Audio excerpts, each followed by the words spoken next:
ஒரு கனமழை பொறுத்தவரை தமிழ்நாட்டுல நம்ம பார்த்துட்டு இருக்கோம். எத்தனை நாட்களாக பதிவாகிட்டு இருக்கு அப்படின்னு சொல்லிட்டு.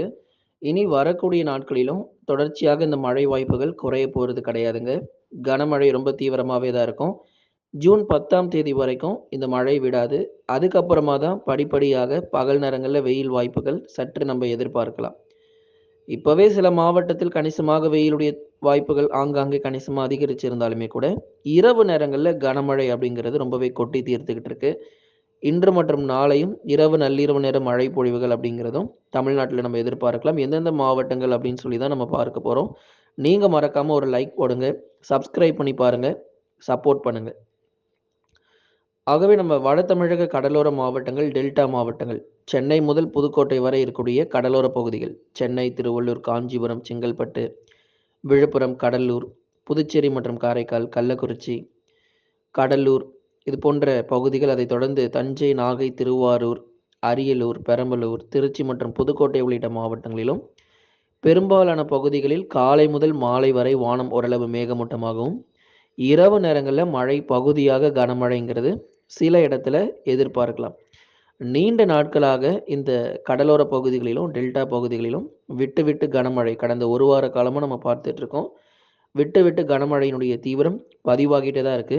ஏதோ 1 நாள், 2 நாள் மட்டும் நமக்கு மழை வந்துட்டு போல, ஒவ்வொரு நாளும் ஒவ்வொரு பகுதிகளாக மழை பெய்து கொண்டே தான் இருக்கு. எங்கெல்லாம் நமக்கு மழை பொழிவுகள் சரியாக பதிவாகலையோ, அங்கெல்லாம் நமக்கு தீவிரமான மழையும் பதிவாகி இருக்கிறது. இனிதான் இந்த மழையினுடைய ஆட்டம் ஆரம்பம் அப்படிங்கிறத நம்ம சொல்ல போறோம். ஏன்னா தென்மேற்கு பருவமழை இப்பதான் நமக்கு தீவிரமாக தொடங்கியிருக்கு. இன்னும் ஜூலை, ஆகஸ்ட் மற்றும் செப்டம்பர் மாதம் வரைக்கும் தென்மேற்கு பருவமழை இருக்கும் அப்படிங்கிறதுனால, இன்னும் 3 மாதத்திற்கு கனமழை விட வாய்ப்பு கிடையாது. சில நேரங்கள்ல வானம் ஓரளவு மேகமூட்டமா இருந்தாலும், சில நேரங்கள்ல சட்டென்று மழை பொழிவுகளும் கணிசமாக அதிகரிக்கும். வட தமிழக உள் மாவட்டங்கள் வேலூர், திருப்பத்தூர், ராணிப்பேட்டை, திருவண்ணாமலை, சேலம், கரூர், நாமக்கல், திருப்பூர், ஈரோடு, கிருஷ்ணகிரி, தருமபுரி இந்த மாவட்டங்கள்லாம் எடுத்துட்டோம் அப்படின்னா, சில இடங்கள்ல வெள்ளம் வர அளவுக்கு மழை வந்திருக்கு. திருவண்ணாமலை, வேலூர் போன்ற மாவட்டங்கள்லாம் மிக கடுமையான மழையும் பதிவானதெல்லாம் நம்ம பார்த்தோம்.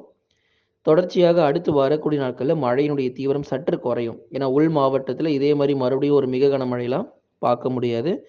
வரும் நாட்கள்ல மழையினுடைய தீவிரம் குறைந்து, ஒரு மிதமான மழை மட்டும் எதிர்பார்க்கலாம். அது இரவு நேரங்கள் அல்லது நள்ளிரவு நேரத்துல எதிர்பார்க்க முடியும். மிக கடுமையான வெள்ளப்பெருக்கு ஏற்படுற அளவுக்கு உள் மாவட்டத்துல மழை வாய்ப்பு கிடையாது. தென் மாவட்டத்துல வந்து பகுதியான கனமழையா இருக்கும். இந்த மதுரை, திண்டுக்கல், விருதுநகர்ல மட்டும் சில இடங்கள்ல பகுதியான கனமழை, மற்ற இடங்கள்ல வானம் ஓரளவு மேகமூட்டம். மேற்கு தொடர்ச்சி மலையொட்டிய மாவட்டங்கள் நீலகிரி, கோயம்புத்தூர், தேனி மற்றும் தென்காசியில் சில நேரங்களில் வானம் ஓரளவு மேகமூட்டமாக இருந்தாலும் மாலை முதல் நள்ளிரவு வரை இந்த நேரங்களுக்குள்ள ஆங்காங்கே கனமழையும் நமக்கு தீவிரமாகும். தமிழக, கேரள மற்றும் தமிழக, கர்நாடக எல்லையோர பகுதிகளில் இனி வரும் நாட்களில் கனமழையினுடைய தீவிரம் இந்த பகுதிகளுக்கு சற்று அதிகமாக இருக்கும். நீங்க மறக்காம நண்பர்களே நீங்க லைக் பண்ணுங்க, சப்ஸ்கிரைப் பண்ணி தொடர்ந்து சப்போர்ட் பண்ணுங்க. ஜூன் 10ஆம் தேதிக்கு அப்புறம் மழையினுடைய தீவிரம் எல்லாமே குறைஞ்சிரும்.